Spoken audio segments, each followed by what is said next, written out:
Hello, welcome you all. Thank you all for coming today.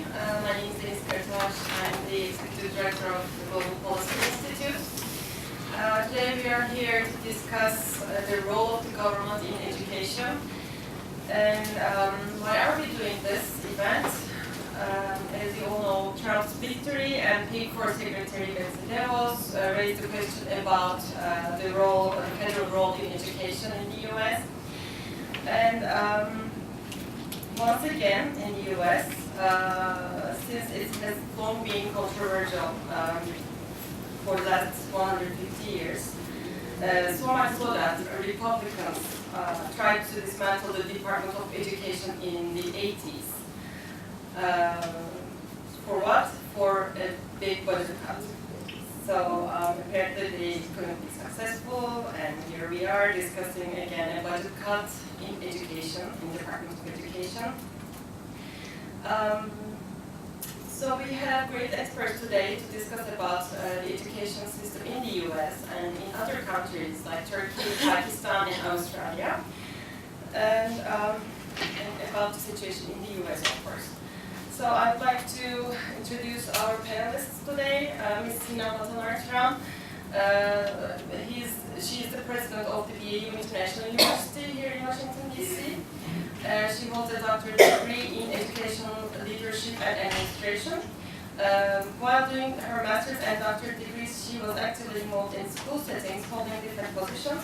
She worked as a teacher trainer and offered countless professional development programs all around Turkey for school counselors, teachers, and administrators. And our other panelist, Sarah Tarek. She's an Atlas Corps Fellow. Sarah has 3 years of experience in the higher education non-profit sector and earned a degree in education from Beacon House National University, Lahore, Pakistan. And she worked as a registrar for Noor International University, a non-profit chartered university in Lahore.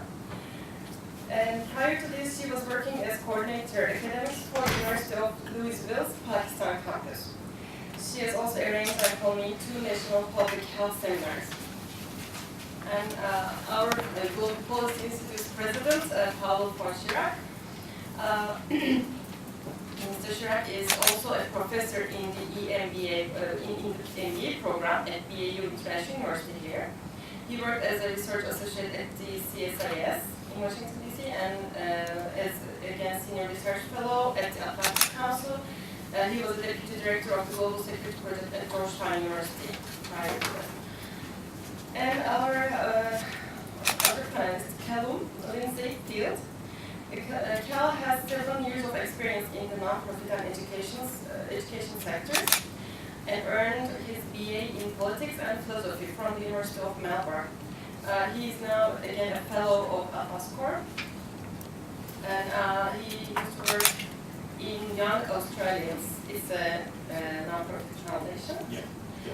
And previous to this, he worked as a teacher assistant at an elementary school for 3 years, where he supported and led classes across a range of disciplines, which he has hands-on experience in education. So first, I'd like to give the floor to Paolo von Schirach, without further ado. Mr. Schirach, can you please tell us a little about the situation in the U.S.? Of course, with pleasure. First of all, thanks to my colleagues here, thanks to our president of the university, Sinem, to be here, thanks to you coming from different countries and sharing your experiences, and thanks to all our guests. Very quickly, before we started, you mentioned the PISA averages, which is one way of gauging how countries are doing in terms of proficiency in basic things, math, literacy, science, what have you.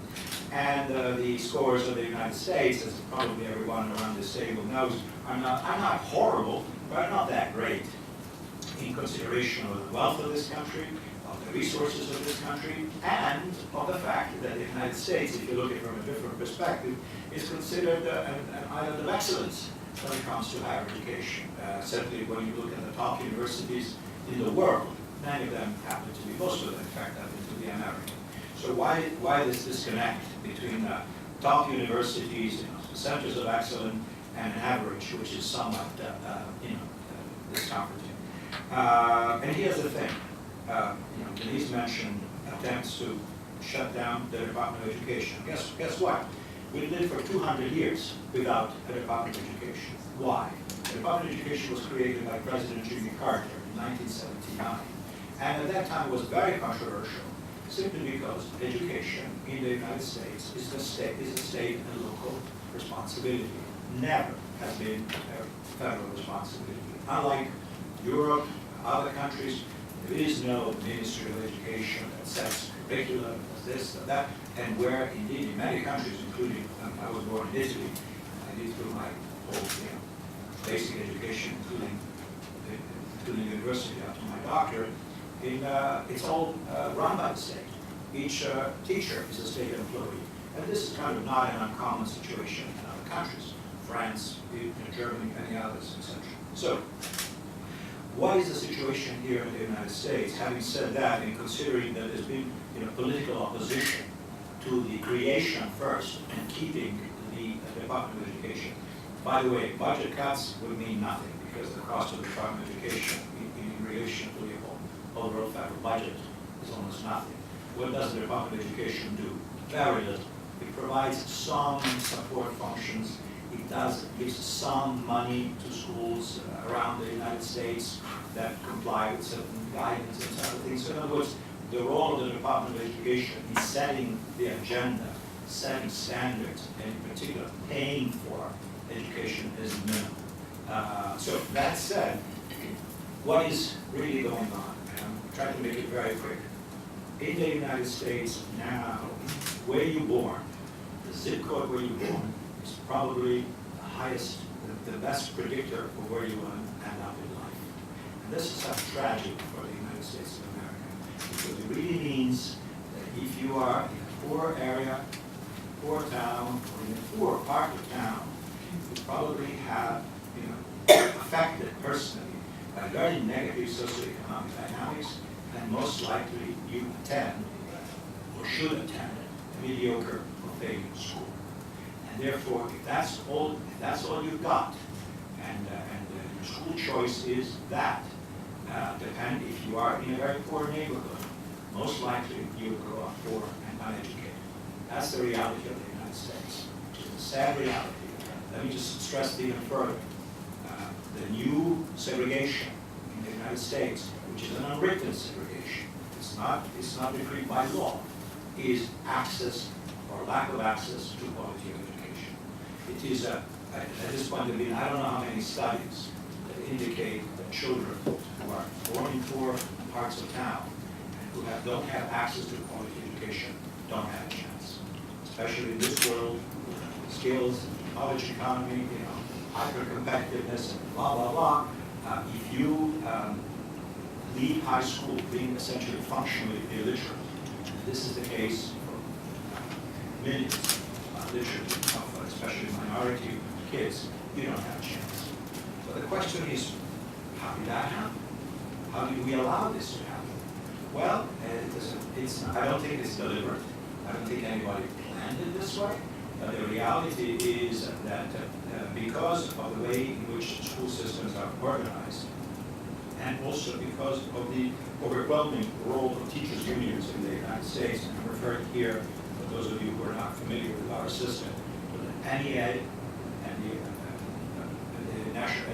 Federation of Teachers, the NEA being the largest one, they tend to be bureaucratic organizations that are interested very much in the welfare of their members, not in the welfare of the kids. I mean, some would probably, there would be a member here that would loudly complain that this is an unfair accusation. But the reality is that we have created a system that rewards teachers for seniority, not for performance. Again, let me repeat, you get tenure and you continue your career depending on how many years you've been on the job, not on your ability, your proven ability to teach. There's been pushback on the part of many quarters at various levels. I'm sure you've all heard about the charter movement, charter school movement, which is essentially, there's two different things. Charter schools is really to provide an alternative to the public school system. public school reform is about introducing a merit system for teachers. In other words, you get promoted based on your performance. You get pay incentives based on what you demonstrably can do. And the metrics of that, of course, can vary, and we can discuss what is appropriate and what is not appropriate. But the reality is that still, in the majority of school districts in the United States, these are the schools are dominated by the teachers' unions. The seniority system is what works, and results are mediocre in general or disastrous in other areas. Let me give you, two illustrations. One, some of you may remember the Hurricane Katrina that hit badly New Orleans. Well, one of the things that it did, it destroyed almost everything, especially poor neighborhoods. And so in the aftermath of Hurricane Katrina, there was a wise decision to say, hey, this is an opportunity to clean house and start fresh with the entire public school system. They brought somebody from outside to say, you're in charge, take care of this and reform. And there was a series on public television of reports, basically. And they were really disheartening because you saw black kids, 15, 16 years old, who couldn't read anything, okay? Anything. And you wonder, how did they get to be in their grade if they are functionally illiterate? Well, that was the system prior to the Katrina disaster. That's one example. And it's not extreme. This again, because these were the areas of Katrina that were mostly hit, were the poorest areas of New Orleans. So, other example, I mentioned charter schools. There was a documentary that was produced a few years ago, which is called, interesting, telling title, The Lottery. You know what the lottery is? The lottery is, this was in an area, I think it was in New York City. Okay. So, if you know or do not know, the Turkish Republic was established after the Ottoman Empire that ruled almost the world for 600 years. That was one of the largest empires in the world. And then, it got weakened, and then we were invaded by many countries, many Western countries, and then we had one of the most important independence wars in the world. And Atatürk was our leader of that independence war, and in 1923, Atatürk established the Turkish Republic. We established our republic, and this republic was established as a secular republic, and the aim was to become one of the most modern countries in the world. So that was our motto from the very beginning, back in 1923. So if you consider the Ottoman time, where the education system was not centralized, there were schools, but the rate of literacy was so low. During those times, during the Ottoman Empire, we used the Arabic scripts, and the rate of literacy was not even 2% in the society, and the rate of women, girls attending schools was maybe close to zero, almost none. And there were almost no secular schools, institutions, educational institutions. All the schools were called medreses, where the main focus of education was religious education. Especially during the last 100 years of the empire, we allowed some foreign countries to start their own schools. That's why now, today, we have some American schools. We had even more in number, but they were, the majority of them were closed with the establishment of the Republic. Italian schools, German schools, French schools, and American schools. Some of them are still in practice, not a handful of them. But with the establishment of this new young republic that was aiming to be one of the great modern societies in the world in 1923, of course we should understand the first attempts of establishing a nation. So that's why not only education, but almost everything was more centrally governed. And education, I can understand, considering those times, why education was so sensitive and why it was structured in a very centralized way, because it was the only way to establish a nation. When you recently got out of an independence war and established a new country from scratch, I think that is a very basic instinct to form unity, to teach the same thing to everyone, to control everything. So that was a very basic instinct. But that continued. In 1924, right after the establishment of the Republic, our parliament passed a law called Education Integrity Law. With this law, all educational institutions and all training, any kind of training, was put under the responsibility of the Ministry of National Education. And I'd like to highlight this in many of my speeches. Maybe Turkey is one of the few countries, rare countries, that names their Ministry of Education National Education. So it is not Ministry of Education, it is Ministry of National Education. And amongst all of those ministries, we have only two that is named with national. The Ministry of National Defense and the Ministry of National Education. So I find it noteworthy. And of course, with the establishment of this new republic, offering secular education was the key target. And for the very first time after the Ottoman Empire, co-education was introduced. Boys and girls studied in the same school setting. And 5-year compulsory education was started for both sexes, and free education to everyone. And of course, one of the most important reforms was also introducing the Latin script. So with the establishment of the Republic, we no longer use the Arabic scripts, but we started to use a new alphabet, Turkish alphabet, which was actually introduced by Atatürk himself. And Atatürk, even during the Independence War, he started to work on this new Latin alphabet, Latin scripts, and he maybe stepped every part of the country teaching the new alphabet to the students and the teachers, and we really like to call him the chief teacher. He is the chief teacher of our nation.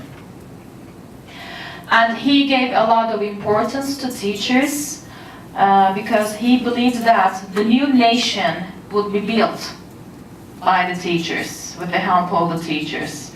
Just maybe one memory I'd like to share. In 1924, right after the establishment of the new republic, the speaker of the parliament visited Atatürk, the president of the country, and asked him, we started discussing the budget for the new term in the parliament, and we will be also discussing the annual salaries of the members of parliament. So would you have any ideas to share with us, he asked. And Atatürk's reply was that, well, it doesn't matter how much they are paid, members of parliament, as long as they are not paid higher than the teachers. So that was how teachers were important for Atatürk, for the establishment of the new nation. So this education law, and I think this very first article of it, states very clearly what is expected of the national education system by the Ministry of Education, actual national education, which is to plan, program, implement, monitor, and control education and training services. So almost everything, as you can see, with the principles of, raising individuals who are committed to Atatürk's principles and reforms, who protect and develop national, ethical, spiritual, historical and cultural values of the Turkish nation, who love and elevate their families, homeland and nation, who are aware of their duties and responsibilities to the Republic of Turkey, which is a democratic, secular and social state ruled by law and based on human rights and basic principles defined at the beginning of the Constitution. So actually this is the aim of the Ministry of National Education. So the very first phrase, to plan, program, implement, monitor and control education and training activities, summarizes everything actually and shows us how centralized it is, because from the national curriculum, we have a national curriculum that every public and private school has to follow. Creating the national curriculum, to the teacher training and development, to the appointment of the teachers from the central system, like any public school, the principal is appointed by the Ministry of Education, and that no principal can hire or fire any teacher. All teachers are appointed to any particular school by the central administration. So the principal has no choice over which teachers to work with. And the weekly programs, 9th grade, which courses to be taught, it is planned by Ministry of Education. How many hours of mathematics? How many hours of physics? How about arts? How about music? They are all planned. They are all sent to the schools by the central administration. So as I said initially, at the very start of the Republic, I sympathize and I can understand why there was so much effort in making things so centralized, so centrally governed. But of course time has changed, and now Turkey has started to talk about making the system more decentralized as well. So compared to some regulations were made compared to the system 20 years ago. Maybe bits and pieces, increasingly principals or the local governments are being more and more rights now to regulate the education, but not the curriculum. It is national curriculum, not teacher training. Almost the program of all teacher education faculties that are programmed by the Ministry of Education and the Higher Education Council as well. Appointment of teachers and the principals to the schools centrally organized, the weekly plans centrally organized and everything. So if we have a look at the structure, we have, starting from 2013, we have a 12-year compulsory education. Initially it was 5 years, and in 1997 it was raised to 8 years. In 2013 it was raised to 12 years. But this compulsory education does not include the kindergarten education. Although it is encouraged a lot, it is not a part of the compulsory education now, but which is going to be made very soon. Hopefully next year, kindergarten will be made part of the compulsory education as well.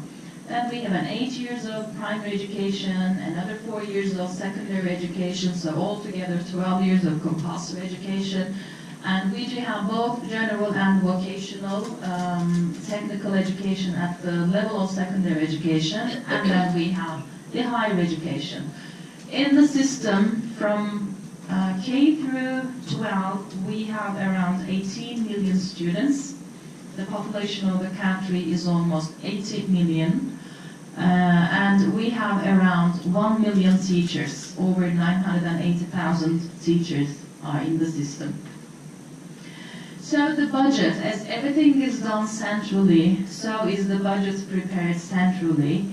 Actually, the principals manage almost no budget at all because everything is handled with the help of the central administration.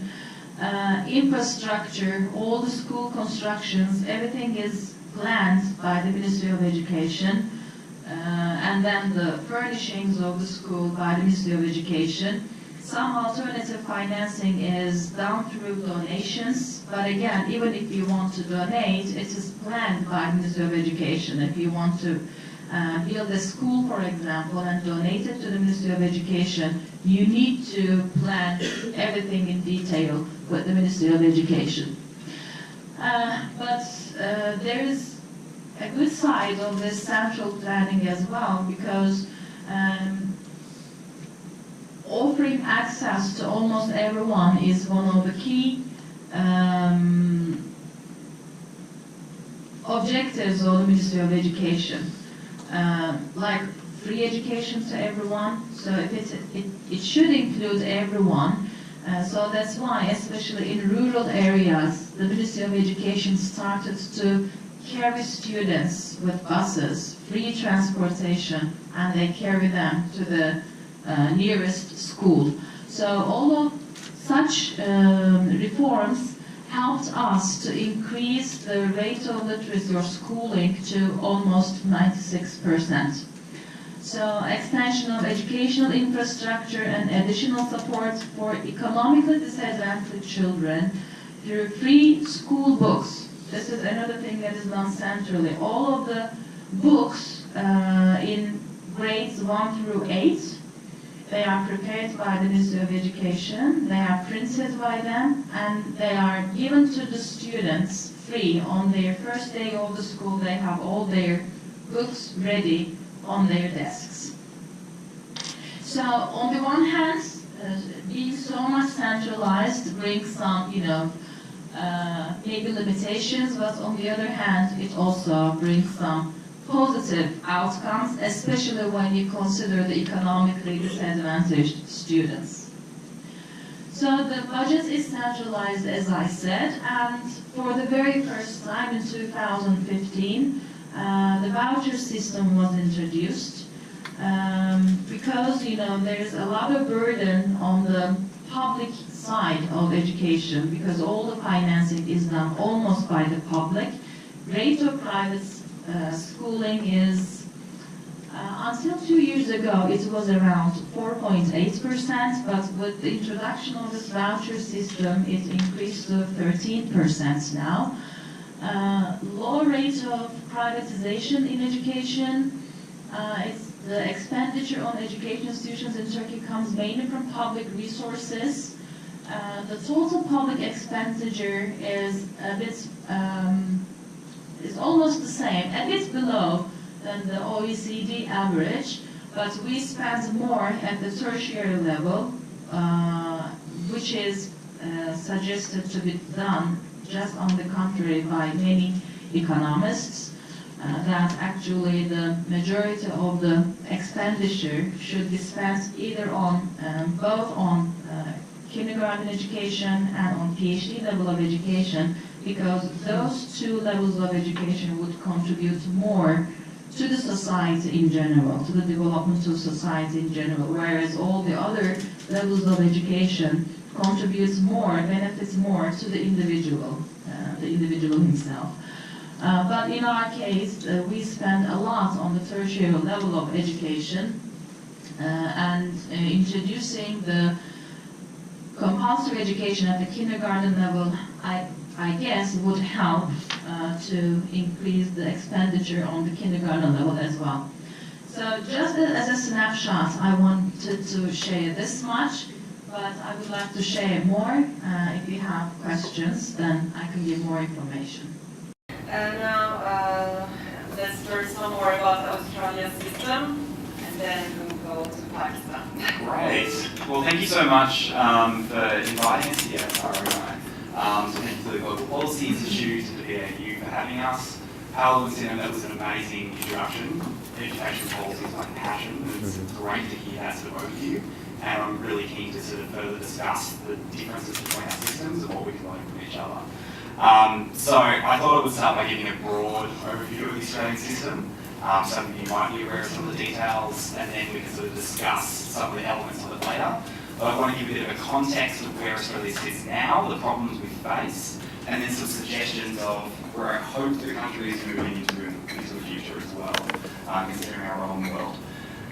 So some context on me personally. So my name's Cal, I'm from Australia. I'm with Atlas Corps as a fellow for a year to a year and a half here, which is an organisation that brings global service leaders to the US to serve the organisations and bring back what they've learned back to their countries. So my passion is education, and I've worked for the past 5 years in education policy advocacy and in coalition building, focused specifically around school funding and empowering students at a classroom level, as well as involving student feedback into policy design. So to give a bit of context about Australia, so Australia is a wealthy country. We have had 25 years of consistent economic growth. That may be ending soon, but we have a lot to be happy about. We're called the lucky country, which was actually misquoted originally. It was considered an insult when it was first written in the 1940s. It's like we take it for granted, but it's used as a term to say, how great is Australia, we're so lucky, we've got all these mining resources. So Australia is well educated as well, and we are similar to the US in our structure to a degree. We don't have a local government system running education policy, but we do have state governments more heavily involved than the federal government in running education policy until more recently. And we've got a lot going for us in the quality of education for our teachers in some senses, the wealth of our families as well. So there's a lot of reasons why you would think Australia would be doing well on these national tests, for example. Unfortunately, since 2000, where the PISA, the Program for International Student Assessment, results first started coming out, Australia's moved from being in the top 10 to down ranked into the 20s across maths and English, scientific literacy. We're holding our work back. We're really happy about that. And in Australia, that's caused PISA shock, as it's described in policy circles. We're always looking back to ourselves and go, what have we done? Why has this all gone so wrong? One element, which is very similar to the US context and what you were talking about, Paolo, is the inequality. So we don't have local governments with taxpayers in those governments paying for quality school systems and putting different distributions of funds in different areas. But what we do have is a very large country where there's remote areas where it's difficult to access and where quality education is not provided. We've got some absolutely shocking results for students in Indigenous communities. And it's awful. Like, you've got students that are 10 years behind the students of a similar age group in Indigenous communities compared to those in metropolitan areas. So we've got the problems of inequality, but centrally, I'll come back to this. What I see is one of the massive problems with the Australian system, which slightly similar to the US system, is we've got school choice. And that can be positive, there's a positive and negatives. But what you find is, even though there is, properly funded education system to some degree that's funding public schools across a whole range of areas, your postcode doesn't matter. So, for my example, my family is middle class. We live in a wealthy suburb. I went to a public school. But the public school's in a wealthy area because we've got a bit of money to be able to pay for the house in the area. So you'll have parents shifting their students all to the same schools. And so there's this phenomenon called residualisation of disadvantage in the Australian system, where you'll have many students who are either English is not their first language, or they're Indigenous, or sometimes they've got disabilities as well, all pocketed within the same schools because parents push themselves into public schools, let alone private schools, public schools, where there's all other students of the same socioeconomic status.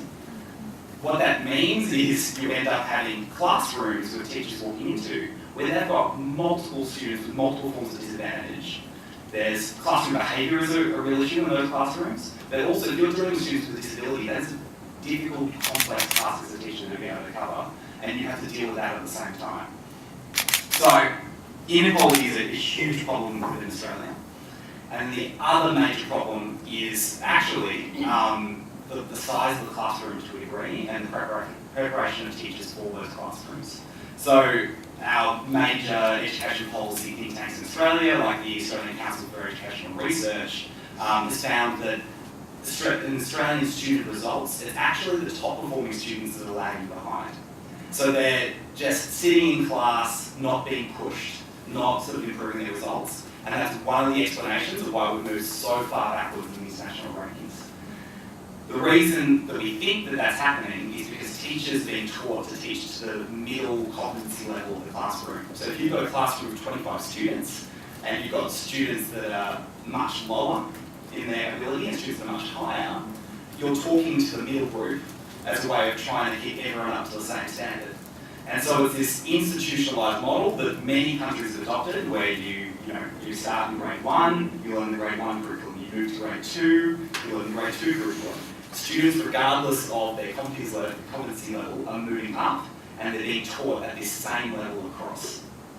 So I'll come back to this when talking about what solutions we need, but that is a huge problem in the Australian system, and what we think is one of the reasons why we're dropping back so far in international rankings. To give a bit of context about how our system is structured, the education system is primarily run by the state governments. So we've got 8 states and territories in Australia. The federal government only got involved really in education in the 1960s, and this was part of a complex arrangement with the Catholic school sector. There was these Catholic schools that were set up, and so there's this independent sector of schools called Catholic schools, and then there's another sector which isn't a sector in itself, but it's compiled of many independent schools. So we've got private schools and Catholic schools, which serve about 30% of the student population, and then public schools that serve about 70%. The federal government funds about 80% of the funding for the independent Catholic schools. The state governments fund about 80% of the funding for the public schools. So there's a bit of a crossover in the funding overlap, which makes it a complex sort of system. More recently, the federal government has increasingly gotten more involved in controlling the education system as a whole, and this has caused a lot of problems politically. In 2011, there was a move to introduce an Australian curriculum, a national curriculum, which has been rolled out and now rejected by some states. There was also the introduction of a test called NAPLAN, which is the National Assessment Program for Literacy and Numeracy, that was also implemented in 2011. And that was based off some findings from the New York public school system. Our Prime Minister and Education Minister at the time, Julie Gillard, introduced that after going to New York. And the reasoning behind it was meant to provide policymakers primarily with a map of how the school system was performing across Australia, so then we could focus on where the needs are. Unfortunately, it was interpreted by parents as a way of working out how good a school is. And so coming back to the problem of school choice, parents are provided with not necessarily the best information or empowered as the experts in what works in education, so they usually make decisions based off, incorrect data or an incorrect interpretation of the data. So that's been our sort of current context.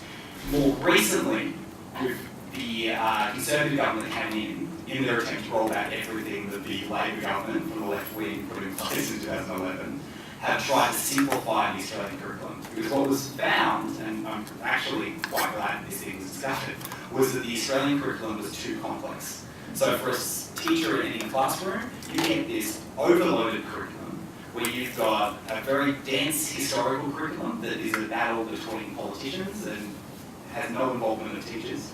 And you've got a very dense curriculum in mathematics, science, English, almost, maybe moving towards what Turkey had. They tried to sort of spell out absolutely everything, so everyone is politically happy about what's contained within it. Teachers received this curriculum and went, what do I do with this? I first of all, I'm not being trained properly in how to actually implement it. And secondly, I can't possibly do this with a large classroom of 25 students. How do I keep up to date with this as well? So there's some of the sort of contextual reforms that have been happening as well. Moving to the future, the organisation I've worked with in Australia, the Foundation of Young Australians, has done a lot of work looking at what does the workplace look like in the future, and what are the sort of skills that young people are going to need in the future to prepare for that. And this is similar to many studies done in the UK. It's based on studies done in the UK as well as the United States. When you look at the data, there's 40% of all jobs in the American market are at higher risk of automation in some form in the next 10 to 15 years. I mean, that's a bit of an ambiguous guess, but there is significant change coming if you look at the fact that algorithms will replace jobs all over the place. And you can see it, particularly for students exiting schools and moving into jobs, when they're entering into these entry-level jobs. And in Australia, our data looked at particularly entry-level jobs for young people, the jobs that get them from one place to then their professional job later on, like working at a supermarket. And you see jobs like supermarkets being replaced by machines, and that's 70% of those jobs overall are at high risk of automation.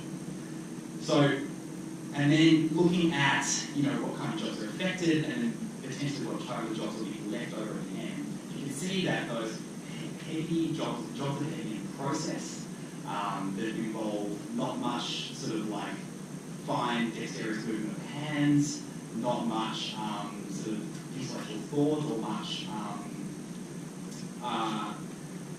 going back to that. So looking at the jobs that are going to be affected, they're those that require lots of use of your hands, and also jobs that don't require much thought, is how to put it. Jobs that are easy to put into different steps of the process. The jobs that will be left over, our guess, is jobs that are going to include those that require social skills, the ability to work with people, the ability to work collaboratively. And the job market, as it's looking at the moment, is moving into this more flexible arrangements for people where you're going to have to work Lyft potentially, as well as another part-time job, as well as work globally, creating some sort of digital product for someone in India working in Australia. That's the sort of job that we require. So in the education system, we might need to shift what we're measuring and shift our focus towards skills that are needed, these social soft skills that are important for the future. On a teacher level, considering the complexities of having these large classrooms, a lot of the policy work in Australia is getting focused on targeted teaching. So we've got these large classrooms. There's only so much we can do from a funding perspective to try to, make the classrooms smaller, and that's been attempted in Australia and hasn't worked. So how do we actually prepare teachers for that? One element of it. So 25 is a large class. 25 is an average class in a public school. And I know. I'm trying to make it smaller. Totally. And so in Australia in the past 10 years, they've spent a lot of money trying to make the class smaller. And it hasn't worked, it's been very expensive, and it hasn't necessarily improved outcomes. Using data is seen as the key way to be able to transform this. So measuring students' performance, even simple tools, free tools like Khan Academy, enables a teacher to be able to look across their classroom in mathematics. And I've done this as a teacher myself. And math, where the weaknesses are. Is it in algebra? Is it in basic addition and subtraction? And you'll see different students have different areas they need to focus on. And you can actually set assignments by using data as a teacher in that way. The other key element is actually having great teachers and great talented people coming into the professions, how is it as well. Australia, unfortunately, has a university system where the federal government pays universities to take on as many teachers as they like. So universities use teacher education as a cash cow, and they have these very, very, very low bars at the entry levels for the students to come in and become a teacher. So you could finish school at 18, you could have a very low score, almost a pass score as a student, and then you could apply to become a teacher. There's an oversupply of teachers in some places, in actually a lot of the wealthy areas, and an undersupply in other areas, and that's why we do need to keep, having teachers come through the system. Because the bar's so low, you have so many teachers coming in, and it lowers the standard of the profession as a whole, and it creates a nationwide impression of teaching being this easy job. So there's been a lot of work done, and in fact, a policy institute in Australia called Learning First, which I've worked with previously, has partnered with the National Centre for Education and Economics in the US, and has been looking at how do we prepare teachers. And their focus in this recent report they've released is being on preparing primary teachers by giving them expert sort of teaching in particular subject areas, and also providing them with pedagogical expertise as well, which is one of the key areas to manage in classroom 25. You can't just speak in front of the classroom and expect that this 9-year gap, which 8-9-year gap, which you compare in that same classroom, that you're speaking to the same level across it. So for the future, some of my early recommendations is that we need to be looking at what are the skills for the future, we need to be, and we need to be also getting the best teachers and empowering them with data so they can actually target across that as well. Thank you, Cal. Now we will be learning about Pakistan's system. Thank you so much. I want to first take the opportunity to thank all of you for having us. I'm an actress, my name is Farah Tariq, and I'm an actress fellow from Pakistan, serving at Actors School.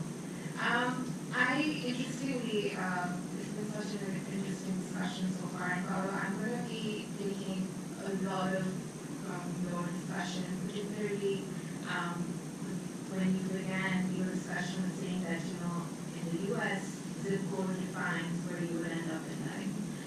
It's a very similar case in Pakistan. But I will be using this in very different context and explaining this how. The zip code in Pakistan would explain whether you even have access to the school. Here we're discussing in the U.S. whether you, in terms of the difference of quality of education that is being provided to children studying in, let's say, LA or some state. But in Pakistan, we are discussing this issue in a different context of whether it's a school altogether in that particular district or in that particular city. It could be a city with those schools as well. So the infrastructural, deficiencies are definitely there. In my discussion today, I will primarily be focusing on 4 issues. One of the biggest issues when it comes to education sector in Pakistan is the social issues that are associated with it. My second focus will be on the quality of teachers, and moving on to the curriculum, and concluding my discussion with the budgets, implications, and the role the government is playing in each of these departments. Beginning with the social issues that exist in Pakistan, we belong to a society where education is not controlled, unfortunately. Girls do not have access to education. So the ones who do are targeted, are discouraged, and there's a huge problem with gender inequality as well. So I know with our different countries on the panel today, we're discussing very different issues in terms of the quality aspect. I'm mainly going to be discussing the issue of accessibility and accessibility to equal amounts of education in terms of boys and girls, equal accessibility to the right of education for higher education for boys and girls, because majority of another one of the social issues why 24 million of the students of the population is out of school in Pakistan is because they are part of the labor force. And families simply cannot afford to send them to schools because they need their children to be working for them and they need the income that they're bringing to their household. So there's a lot of different aspects to it altogether. We've all, one Pakistani I think we've all heard about is Malala, and I think she perfectly explains her whole background, explains what difficulties women in general face in Pakistan. Terrorism, unfortunately, I know Asama, you did mention that we should not, and I do not want to focus my discussion there on that. But it does play an important role. Women and parents, the most important stakeholders here, are very fearful of sending their children to schools. So because of that many reasons, I unfortunately belong to a city where that is not relatively a problem in Lahore. But there are other districts, other areas in Balochistan, in Khyber Pakhtunkhwa, in Sindh, where families themselves do not want to educate their children because they do not want to empower their women, they do not want to educate their men. So there's a different debate altogether there. Moving on to a very important issue which that all of us have discussed is the importance of quality of teachers. Unfortunately in Pakistan, the government, one focus on quality of teachers. We do not have a particular system where or a policy where we require any teacher to have a minimum kind of qualification or certification to be able to teach at a primary, secondary, or high level. The only criteria we have set for faculty is for the higher education system. So where yes, for university you have a particular eligibility criteria for a professor, for an associate, for an assistant. But when it comes to your initial schooling, I could have a very fresh graduate, or I could have a person like I mentioned in this context with a high school degree teaching 8th grade English with no knowledge of English at all, with no subject expertise. And I in fact personally experienced this when I started my first job as a teacher. I was not an expert in English, but I was offered to teach English to grade 8 students, and I said, but I'm not an expert, and I'm not a subject specialist, and they said that's not a requirement. It's okay. So as long as you speak fluent English, you have an undergrad, you're set. But that's not a quality indicator.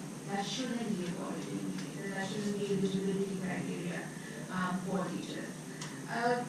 They were focusing on, in terms of policy, of how important role the government can play in setting the criteria for ensuring, because we are dealing with children. A good teacher can literally change and bring so much impact to someone's life. They're role models. That's what we've seen. And if there's lack of that in your country, then that is a serious issue to take into consideration. Curriculum is an area that personally interests me a lot, so I will be spending a little more time on this. But in Pakistan, interestingly so, we have two sets of curriculum that are in place. We have the one that is called by the federal system, which is the intermediate level, which goes up to the basically high school level in general in different countries. And then we have the 3-year system, which is the second most popular education curriculum that we're calling in Pakistan, which is the OA level system in Pakistan. There is a huge difference in both. I could be in a classroom and very easily be able to identify that which student is from an intermediate background and which student is from an OA level background. That's a very unfortunate case. The reason being that the intermediate system, unfortunately, favors the students in certain ways, and I'll get to that later. And it's at a disadvantage because what it's promoting is rote learning. What it's promoting is the fact that the curriculum itself has not been changed for over 10 years. So my sister, 10 years ago, when she was going to intermediate, probably studied the same content that I was studying this year. That is a problem. Because contextually, every day things are changing. We're talking about 10 years right now.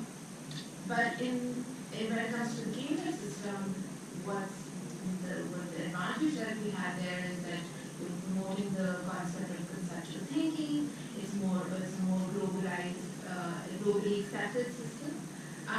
But at the same time, it's not right to have two parallel systems existing in your country because it has created a divide. A divide where the intermediate students are at a disadvantage, and why should they be? The intermediate degree is primarily pursued by people who are from low-income groups or want to pursue a career want to become doctors or engineers.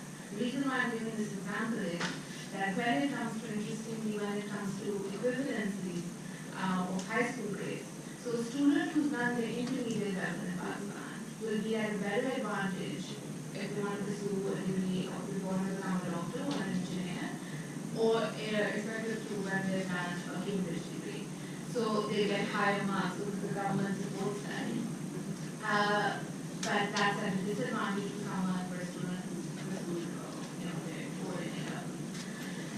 But at the same time, when it comes to international recognition, the Cambridge system is more widely recognized as the way to our intermediate level.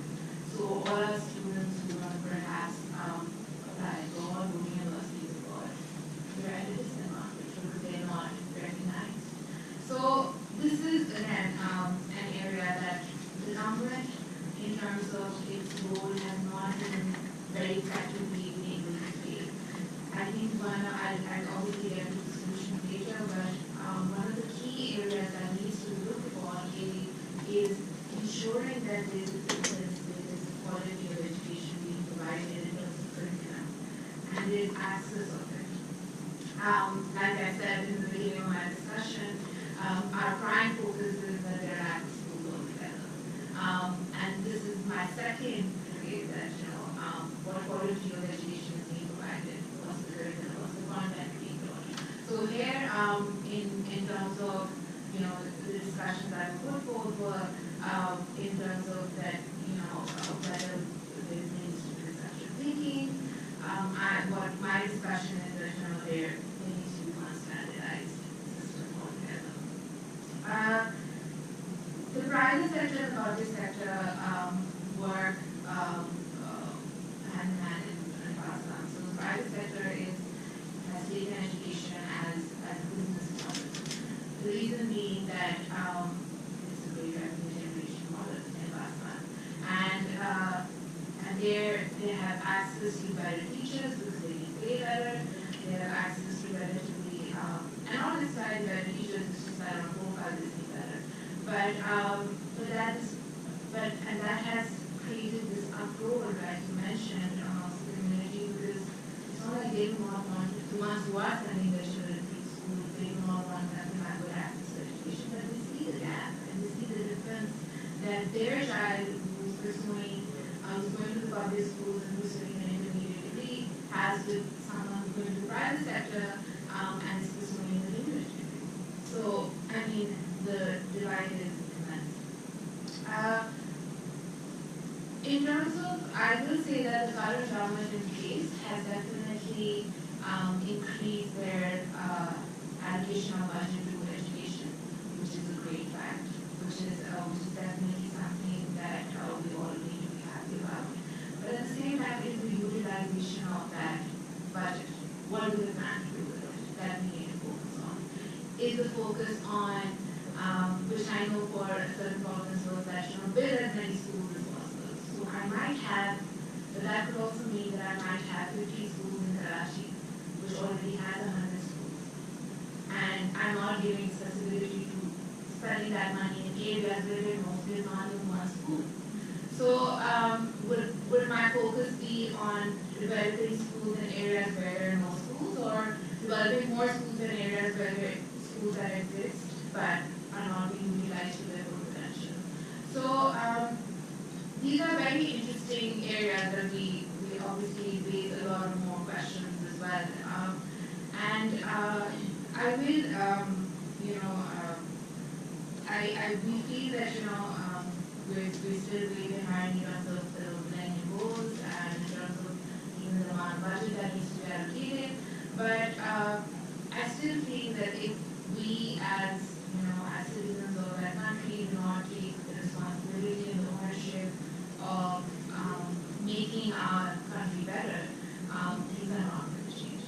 And it's a matter of sitting on the table and discussing these issues, but it's also a matter of us going back and working towards resolving those issues. Unfortunately, we do not have policies in place that encourage systems resolve, so that's the first thing that needs to be done. We need to have, the Ministry of Education needs to play its role in policy development, in making it necessary for each and every teacher to have a minimum kind of certification to be able to allow to be teaching at a primary level, secondary level. Then give the respect that the teacher deserves. Now, the teaching profession in the school by people in Pakistan is not considered to be one of the, I won't say most respectful, but at the same time, it's not given its due importance. And I think that's one of the reasons why it's not taken as seriously.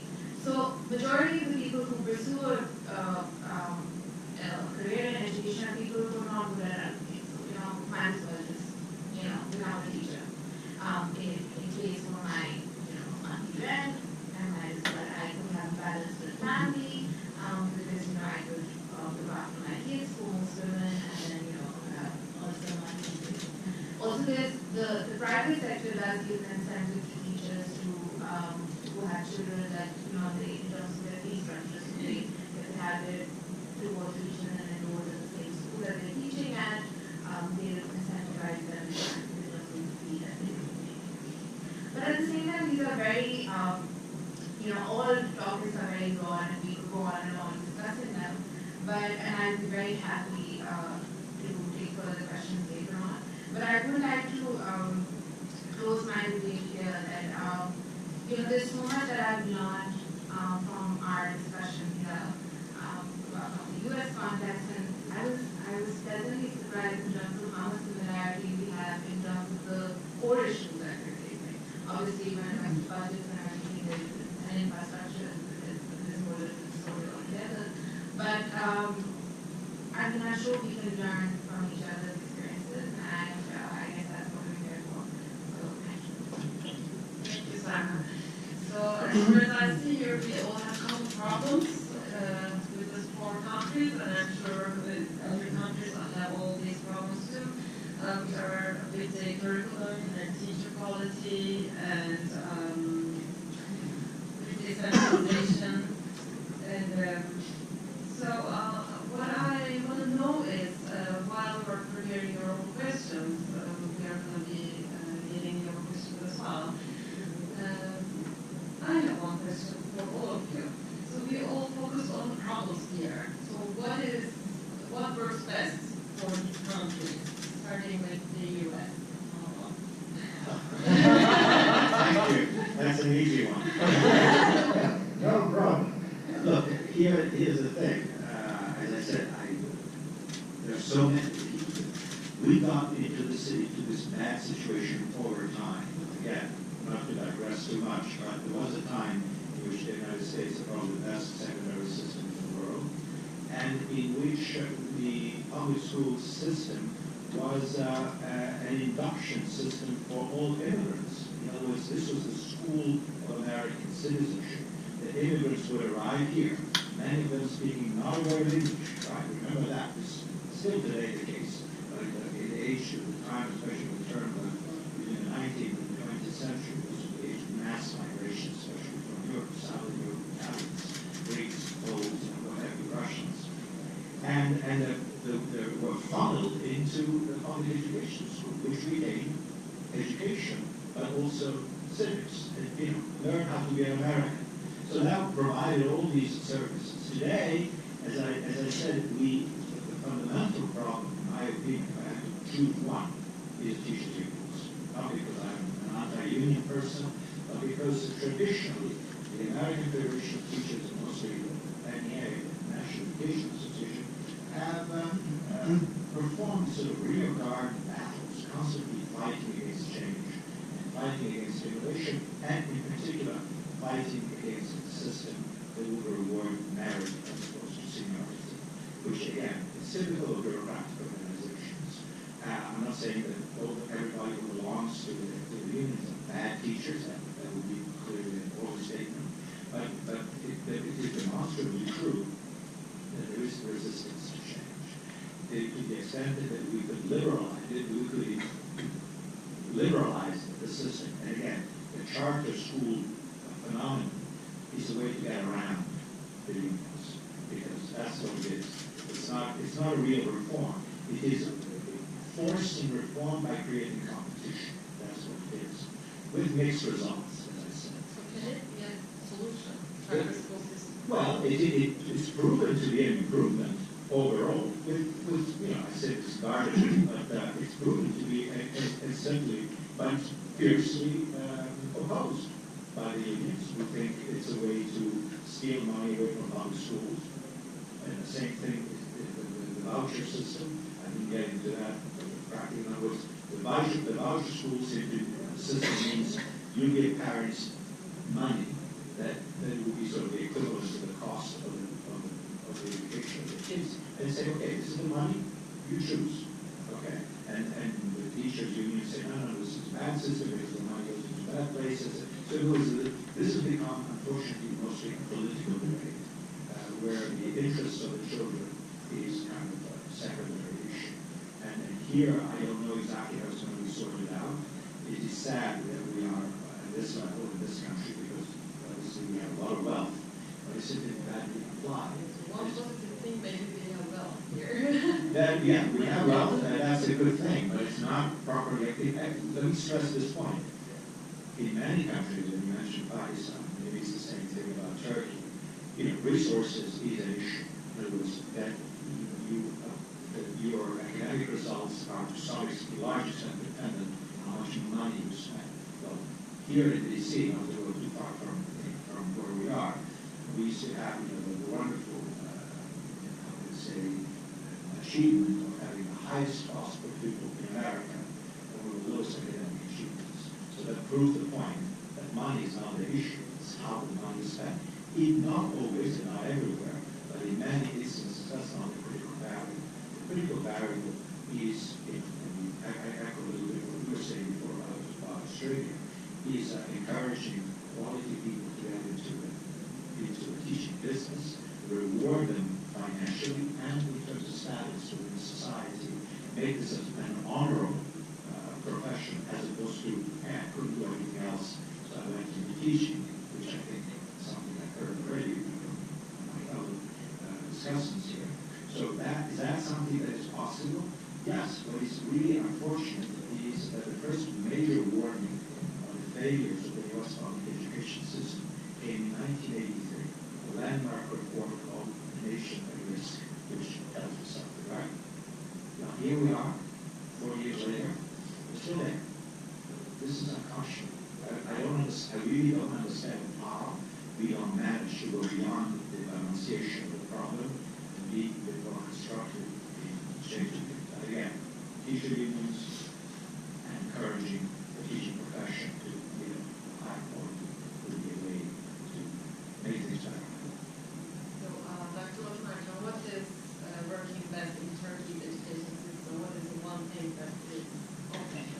I didn't talk about the educational, the issues in education in Turkey a lot because I was more focusing on the governance because that was I felt the topic of today's discussion, and it is a more centralized governance structure. But after hearing my colleagues here, I believe having a more centralized governance structure, Turkey used the advantages of it. Because now, comparing with the other countries on the table now, we don't have any issues of accessibility to education.